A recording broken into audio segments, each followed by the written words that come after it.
current passes through a wire of variable cross section in a steady state as shown।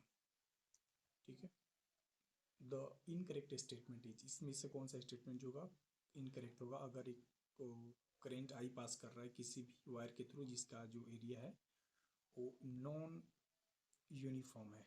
ठीक है, तो आइए देखते हैं। Current density increases in the direction of current. देखिए, current density को हम रिप्रेजेंट करते हैं जे से, तो जे इक्वल्स टू आई अपॉन ए। जैसे हम देख पा रहे हैं कि करंट की डायरेक्शन में जाने पे एरिया कम हो रहा है, तो एरिया कम हो रहा है तो करंट डेंसिटी क्या होगा? बढ़ेगा। तो current density increases in the direction of current, ये स्टेटमेंट बिल्कुल सही है। This statement is correct. Potential increases in the direction of current. देखिए, करंट की डायरेक्शन में जब भी हम जाते हैं तो पोटेंशियल क्या होता है? डिक्रीज होता है, तो ये स्टेटमेंट गलत हो गया। बाकी स्टेटमेंट को भी देखेंगे अपन। और electric field increases in the direction of current, यानी कि करंट की डायरेक्शन में जो है इलेक्ट्रिक फील्ड इंक्रीज होगी या डिक्रीज होगी, ये देखते हैं। हम जानते हैं कि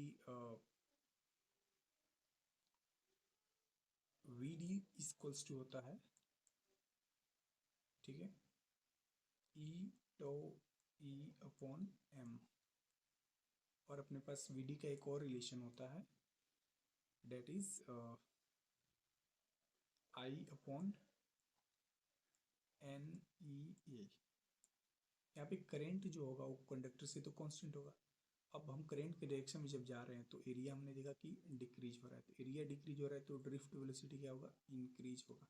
तो ड्रिफ्ट वेलोसिटी इंक्रीज होगा तो इलेक्ट्रिक फील्ड भी इंक्रीज होगा, यानी कि electric field increases in the direction of current, ये सही स्टेटमेंट है। और ड्रिफ्ट वेलोसिटी भी करंट के डायरेक्शन में जाने पे इंक्रीज हो रहा है क्योंकि एरिया जो है डिक्रीज हो रहा है। ठीक है, तो ये अपना स्टेटमेंट जो है ये इनकरेक्ट है। बाकी सब ये थर्ड स्टेटमेंट भी सही है, फोर्थ स्टेटमेंट भी सही है, तो अपना जो करेक्ट आंसर जाएगा वो सेकंड जाएगा। ठीक है।